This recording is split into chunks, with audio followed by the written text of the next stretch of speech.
Rogue Startups podcast, where two startup founders are sharing lessons learned and pitfalls to avoid in their online businesses. And now, here's Dave and Craig.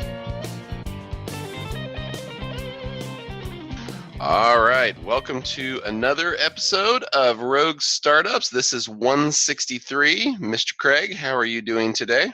Man, I'm doing good. We have been all over the map with trying to record this episode, Dave. I think this is the fourth time we've tried to record this.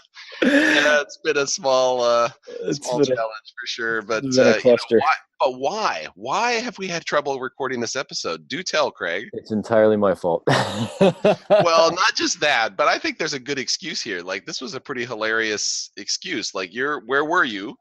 Yeah, so we are on winter break right now, and we traveled to Marrakech, Morocco last week. And it was my first time in Africa, my first time to Morocco. And it was really eye-opening, like a really interesting experience and trip and stuff. And for the kids, definitely too. But yeah, we tried to record on like Wi-Fi that is worse than I have at my house, which is amazing. And it just didn't work. So now we are on our second part of our trip. We're in Barcelona for 5 days, and I have like fiber in my Airbnb. So it's amazing. And yes, I'm traveling as well, although it's not nearly as exotic as Marrakech. I'm in Pasadena, California this week. And you're up at like 6 a.m. to record this, right? I got up at 6 a.m. to record this, and and I'm glad I had a chance to actually get a shower and and put myself together. Yeah, put my face on, as it were. Yeah. Because otherwise, when I woke up, I was like, Yep. Something different today, I guess. That's right. So yeah, I mean, it's always fun to travel and eye-opening and get perspective and stuff like that, but obviously challenging in some ways too, like this. Yeah. How did your kids like Morocco? Overall they liked it. We rode Camels one day, and that's a popular one. Yeah, it was really cool.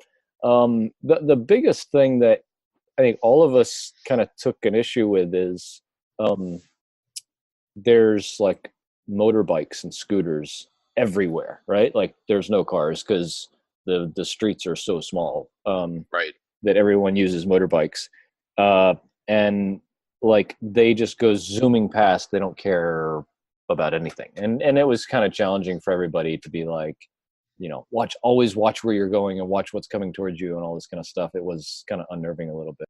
And for me, the biggest thing was the pollution and the air quality. It was the first time I've been somewhere that I was like, it's not safe to live here, like because of this. Like it was really, really, really bad. Yeah, I can totally see that. The first time I went to India, that was the first experience I really had. Well, no, that's not true. When I was down in Central America, there were lots of fires that were going on, where everybody was doing open fires to cook and heat their house and stuff. So there was just tons and tons of wood smoke everywhere all the time. And that was the same in India. But then add on top of that, in the major cities, you have all of these vehicles that are there. And totally unregulated in terms of emissions and all this kind of stuff. Yeah. It's like choking. You just walking outside and you're like, you just get assaulted in the senses there. So it's a very different experience. I'm surprised that you didn't say the food. So if I have a picky eater, and so it's taken a long time to kind of get her into eating things that are different. It doesn't really matter what they are, that they're different. They're just different, and that's the problem. And so, going out to restaurants, going to different states, this can be a challenge. Now, once we introduce her to something and she likes it, oh my God, you can't keep her away from it. And, but there's always that first contact that you're kind of like, well, how's this going to go? Because there were definitely times that it would be not necessarily a positive experience. And they're like, I don't want to come back here. No, I mean, so my son is 6 and he is super picky, and he didn't really eat anything. He was just coming off being sick, which I think the reason I was so sensitive to the air quality thing is he had this cough when we left, and he got down there and the cough got worse. And like he was a kind of, we spent like about 2/3 of a day in the hotel with him sleeping. just like a flu kind of thing that he was just getting over, and then the air quality was so bad, and then the cough came back and all this kind of stuff. But so he didn't have much of an appetite. So that didn't impact him as much. But yeah, he's totally picky and doesn't ever eat anything. But, well, I hope he's adjusted to life in Annecy and isn't just sitting there having cheese sandwiches all the time. Yeah, he's pretty French at this point. Okay, good. So yeah, man, what's new? Well, so with Recapture this week, we have been pushing integrations, and we're getting close to the finish line. I'm kind of excited about it, actually. Yay. We got a cart hook integration done. We have a Cratejoy integration done. And we've got 3 of them left, which sounds like a lot, but these last 3 build on the previous 2. So I think they're going to be done by the end of this week. Wow, that's great. Yeah. That's really great. So I'm just blown away. Mike has done a great job on that. Mike's the guy that's developing for Recapture.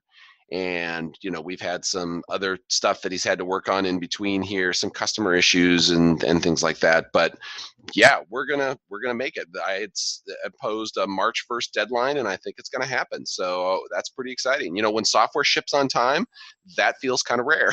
Yeah, I can't imagine. Yeah, so that's been positive. And there's been some reasonable growth this month in Recapture, which I'm excited about. Yeah. And the plugins are still humming along. I hired a new guy to help with the transition. So one of my senior devs, after, God, how long has he been with me? 7 years, I think. No, 8 years. This is his 8th year. After 8 years, he wants to move on. Totally fine. I totally understand that, and I appreciate all of the time that he's put into the plugin there. And we're kind of coming to the end of his tenure, so I needed to hire somebody. And the hiring was kind of interesting this time. Like, very rarely have I had significant choice. So I go through my winnowing process, and there's always like somebody that just bubbles straight to the top. And everybody else just doesn't quite hold a candle to that one person. Yeah. Well, this time, I actually had 3 of them. And these are all WordPress developers? These are all WordPress developers. And I had a hard time choosing. I won't lie. So and I'm so glad that I had a choice this time. This was so rare. I actually got to the end. I had picked a guy, and it turned out that guy said, okay, well, I've got to finish up this contract and then I'll be available. And it was like a few days. So I'm like, sure, that's fine. So I wait a week and I contact him again. Well, they've extended it, so I can't really do it until the end of February. And so I let it go for a couple more days.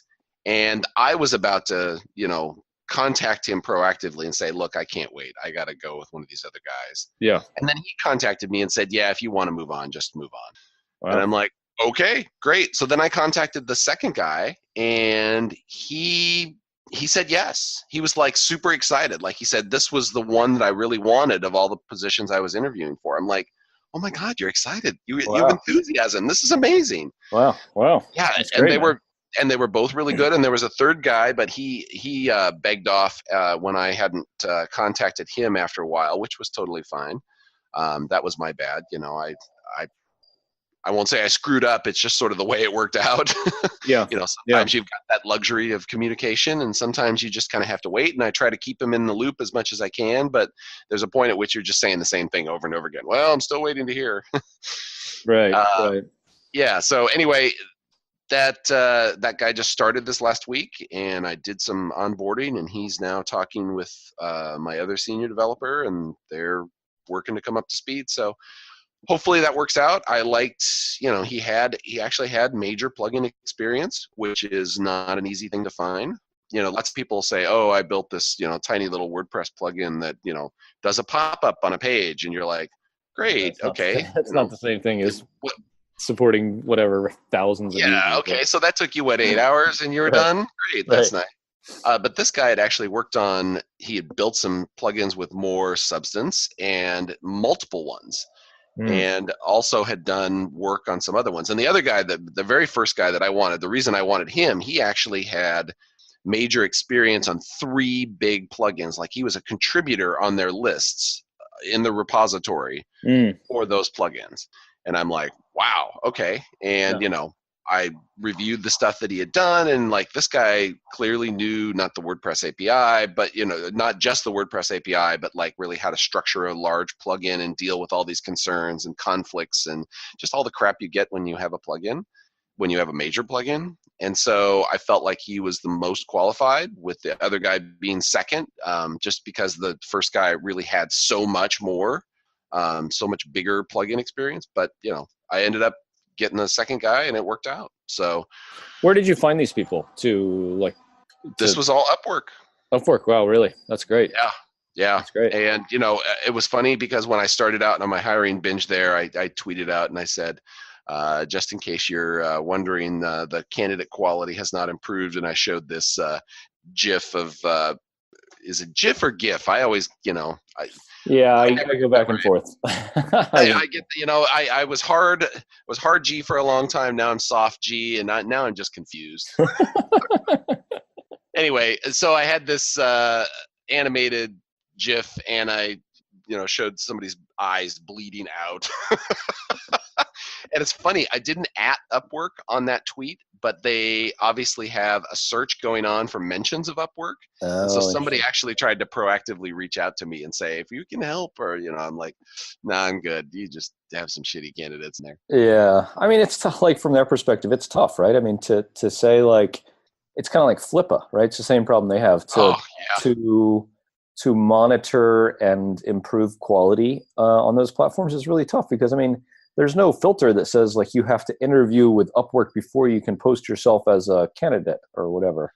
No, and they don't really do candidate vetting the way that like platforms like TopTal or Codeable Yeah, totally. do. Yeah. So you're getting a different caliber of person here, and that's okay. I mean, I know you guys are trying to do something about it, but it's just, that's not what I go to Upwork for, but there's certain things that I would like to improve on Upwork for sure. One of them being their damn filters.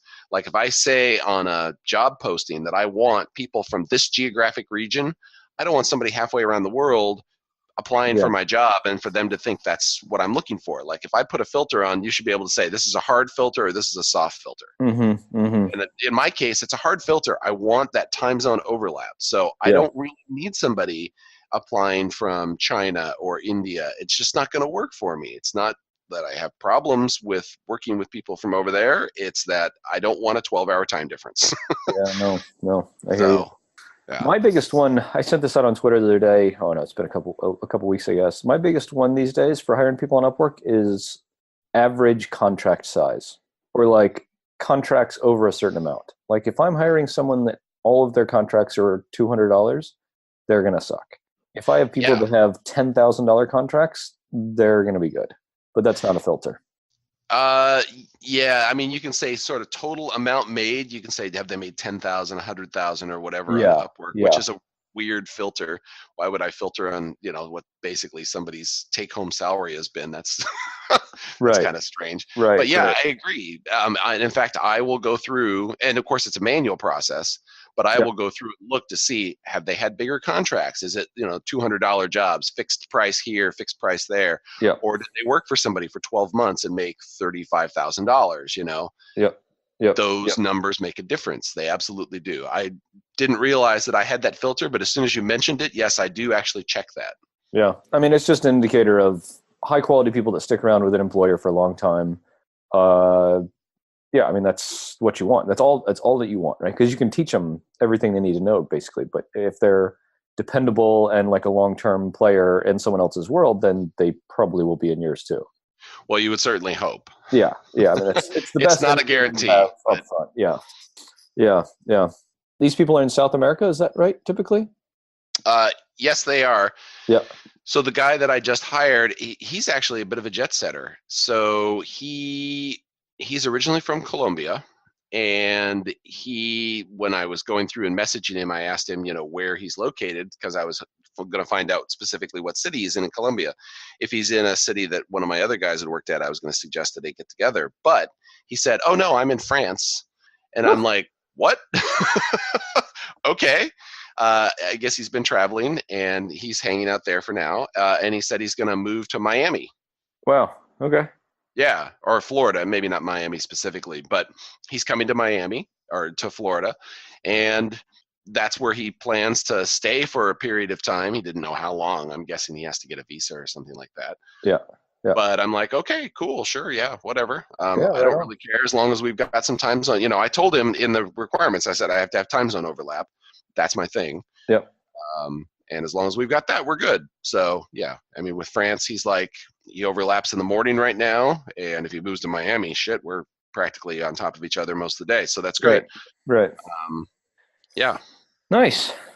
Yeah. So we're going through a bit of like time zone overlap troubles right now with our like DevOps guy.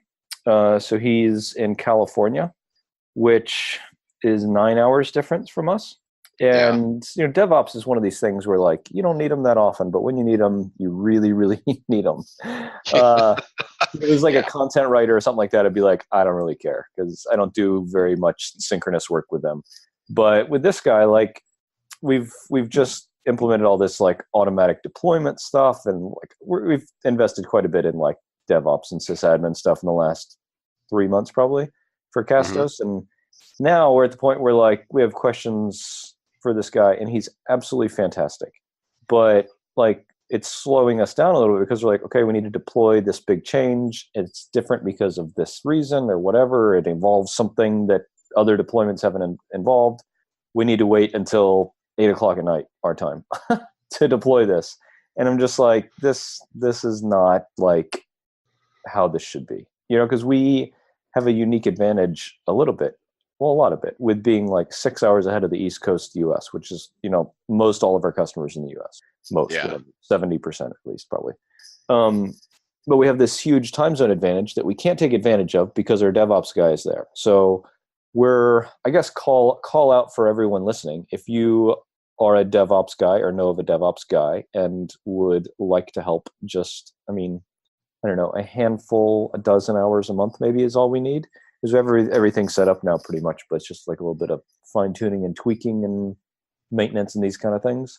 If anybody knows anybody, let us know, podcast@roguestartups.com. I'd love to get somebody in Europe or like our lead developers in South Africa. That works great because we're the same time zone most of the year, except for some daylight savings time. But yeah, man, I hear you. The time zone thing, if you don't have it nailed, it's crippling to your speed. Yeah, one of the things that I really liked about my recapture development setup here is that Mike he's in your time zone. He's in Central European time. I think that's Spain, right? They're CET. Yep. Yeah, that's right. That was him. Yep. So anyway, he is, online before me. He works in the morning. So when, we've had a couple of times where shit has gone sideways at like 2, 3 in the morning. He gets the notifications. He's already on them by the time I get up. I don't even, I wake up, I find out there was an issue. There's already been a resolution, and here's what he's done to fix it so we don't ever have this again. Yeah. I love waking up to that. Yeah. No, totally. I mean, we look at like rolling out something big, and you're just like, we have 6 hours to screw this up, before 70% of our customers come online. Right. It's not a huge deal. I don't know. Yeah, but I mean, other than that, things with the Castos team are going great. Yeah, Danilo on our team lives in Montenegro. Got him on Upwork, and yeah, it's been great, man. I think for most things, as you're kind of starting out like top of funnel looking, it's a good place to look. I mean, I've not used a service like TopTal or one of those really high end things. If I was hiring a senior developer, maybe I would. I don't know, but anyways, yeah. Yeah, I have minimal experience hiring on those. I know that friends of mine have actually gone and applied to them to try to get some contract work because they wanted to have some flexibility. Mm-hmm. And, apparently the process is pretty rigorous to get into those places. Like they put you through a ringer. Yep. And by the time you get to the end of the ringer, there's no necessarily guarantee of work, but at least at that point they vetted you. So then it just... Okay. You're kind of at an Upwork situation at that point. You're just waiting for stuff to arrive that you want to apply for. Yeah. So yeah, it definitely seems like a solid thing. But I totally agree with you on DevOps. When you need them, you need them. You need them now. Yep. Shit is going bad, and you need to fix it immediately. And having that accessibility is good. Yeah.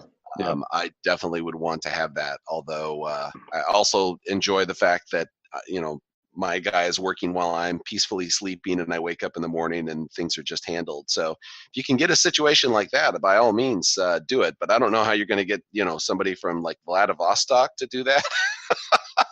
Yeah, I know. I don't know. It's the only time zone that's going to be like matching what I've got now. So yeah, right. I don't know. Right. Kind of weird.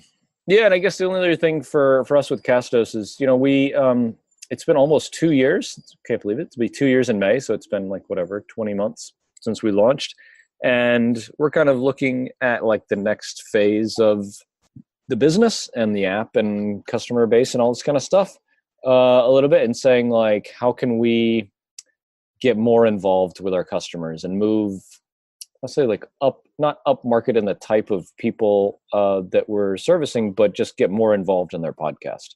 So we're looking at some integrations, like you mentioned, Dave, and some ways for customers to monetize their podcasts.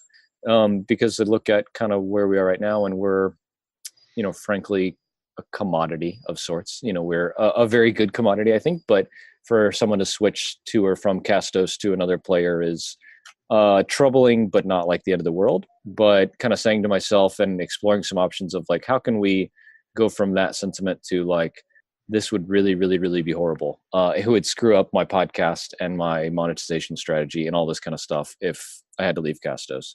And along with that, hopefully share in the upside of some of our customers monetizing their shows. So that's kind of the big picture that we're looking at here for the next, at least through the end of this year, which is crazy to say in February. But I'm pretty sure this is the right way to go. We have, I think, solid product market fit. We're growing at a steady pace. And now if we can add on top of that just more value to our customers, that will make them stickier, and it will make, our revenue go up, hopefully. So it's interesting to be looking at like another phase of the business already, but it feels like the right time. The technology is in place for what we have going now, and support is being managed well, all this kind of stuff, and kind of looking at like how to get into the next phase for the business. So it can not move forward incrementally, but kind of exponentially. Yeah.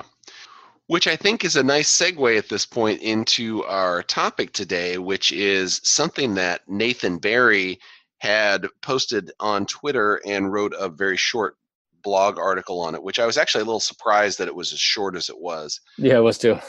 Yeah, I was thinking he was going to like go into a long read to kind of thing. And then I'm like 3 paragraphs later, I'm like, whoa, okay, we're done. All right, that's cool. But it sparked some discussion, and it was about endurance.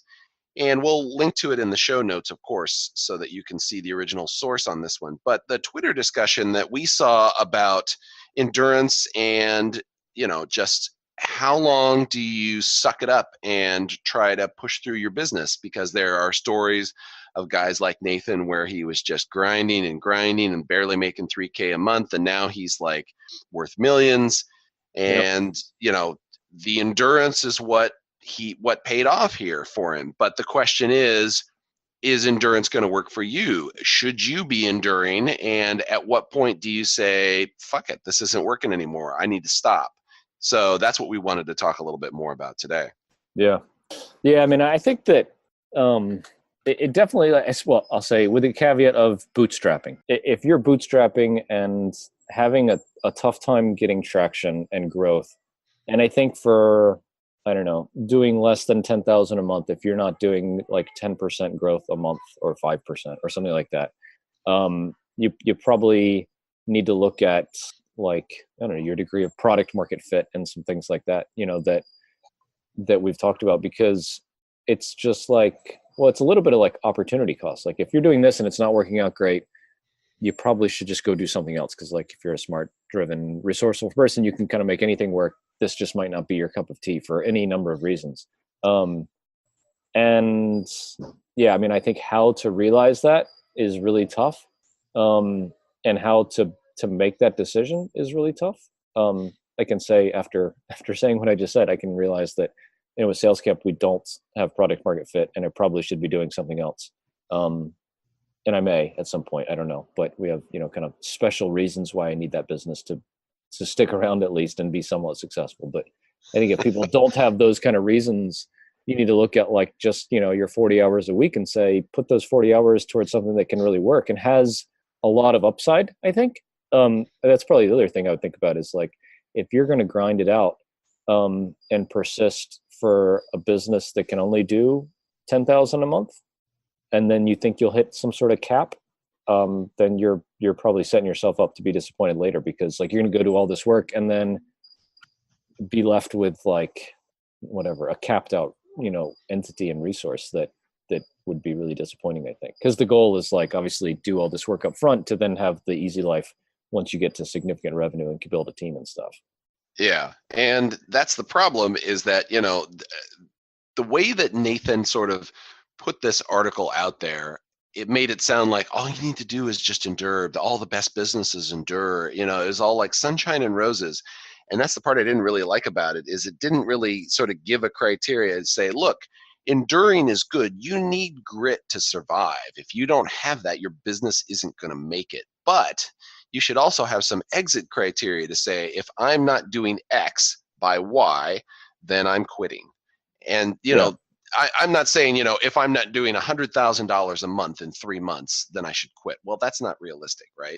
But if you could say, all right, in 2 years, if I'm not seeing 10% of growth a month for a certain number of months, or I can't leverage a single growth channel to make something happen in the business, then maybe it's time to exit. That's really it, isn't it? Like the growth avenue. Like if you don't have a marketing channel after 2 years or whatever time you say, then your business isn't a business. It's like a fluke, and leveraging your personal relationships and all this kind of stuff, right? I mean, like, because your business has to grow somehow. If you can't find that way for it to grow, then just fold up shop, sell it, give it away, whatever, and go do something else. Really it.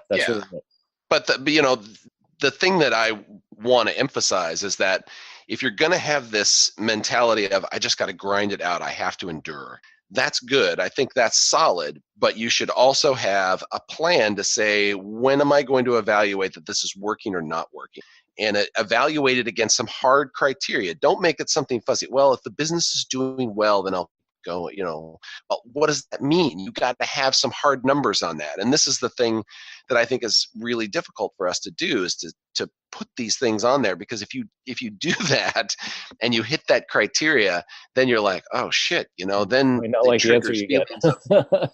Loss and failure, and like, oh my God, I didn't make this happen in this time frame. It's like, no, you didn't. But that's why you put this goal on here, is to give yourself an out if this isn't working, so you don't have to, squander the opportunities that you have in front of you and move on to something else. I mean, this was one of the many things I probably should have done with Support Vine, but certainly having some customers would have helped as well. But in general, just have a solid plan. Like, how am I going to address this market? What channels am I going to use? Who is this product for? I hadn't defined any of that with Support Vine. And with the plugins here, they're just humming along at this point. They're not my main focus. And, it was there was an observation at Big Snow that, because this was an observation about me, I'll go ahead and share it. There was a guy who said, yeah, you don't sound excited when you talk about the plugins. And I'm like, do I not sound excited? I guess I don't sound excited, because it's not my SaaS, right? It's not the thing that I was really pushing to have for a long time. It was just, they're there.